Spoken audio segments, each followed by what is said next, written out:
Hi everyone, Joe Convertino Jr., Paul Banuski for our weekly HR Minute. Paul, this week, winter came.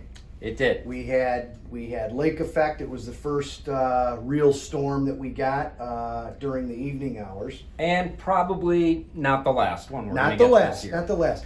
So talk to as employers. Yep. Okay, with emergencies with weather, ice, snow. Okay, that is going to happen. Hopefully not in the next 3 months, but we know it's coming. It's coming.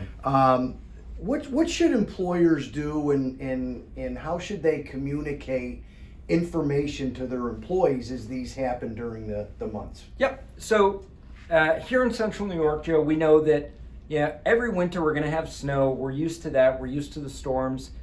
We might have maybe 2 or 3 days every season, though, where the weather is particularly bad, where we know the roads are going to be bad. And so a lot of employers have questions about when I decide to close for the day. Should I do it?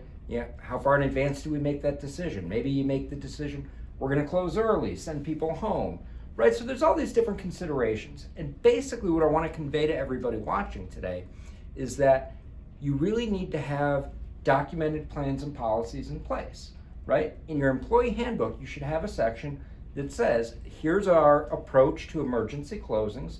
Here's how we're going to communicate that out to employees. And then as an employer, you need to think about, okay, being proactive, are there steps we can take to minimize the disruption of closing early? So remote work is a great example, right? If you can enable your people to work from home, and I understand not every job is appropriate for remote working, but the more of your workforce that can work remotely, you don't have to worry about whether they're on the roads. And then I think that affects different industries, obviously. Sure. In manufacturing, you got to be in to make your widgets and things. But you're right, in an office environment like at our place, safe employees, stay home, put the fireplace on, turn up the computer, and get her done. So I think different industries would have different tasks for that. So again, it comes down to, I think, like you said, policies and procedures.